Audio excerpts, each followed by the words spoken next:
In a serene valley nestled between two towering mountains, there lived a young monk named Zenzo. Zenzo was known throughout the monastery for his incessant desire to control everything, especially his thoughts. He believed that by sheer willpower, he could force his mind to obey his commands. One day, the wise and elderly abbot called Zenzo to his chamber.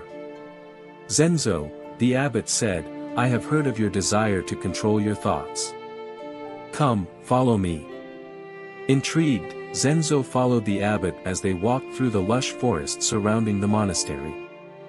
They reached a fast-flowing river, its waters turbulent and roaring.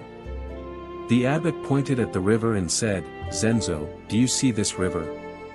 "Yes, abbot," Zenzo replied, "it is wild and unruly, much like my thoughts."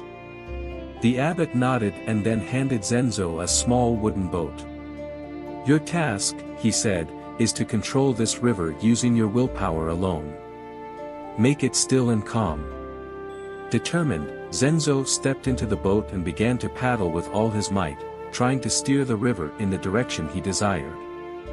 But no matter how hard he tried, the river remained as wild and turbulent as before.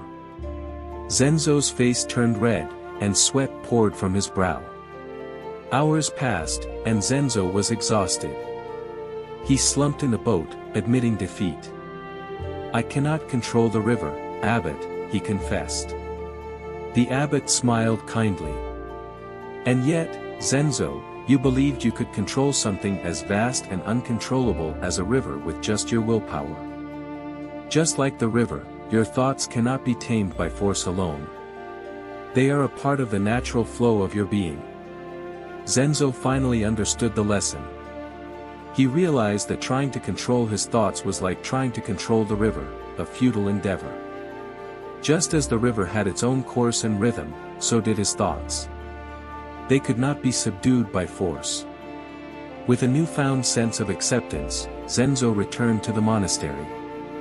Instead of trying to control his thoughts, he learned to observe them, to let them flow like the river without resistance. Over time, his mind became calm and clear, much like the river when left to its own devices. Zenzo's journey from attempting to control the river to understanding its natural flow became a lesson for all at the monastery. They learned that trying to control everything, including their thoughts, only led to frustration and exhaustion. It was in letting go, in allowing the natural course of things, that they found true peace and serenity. And so, the tale of Zenzo's roaring river served as a reminder that in the realm of thoughts and emotions, the path to control is often found in letting go.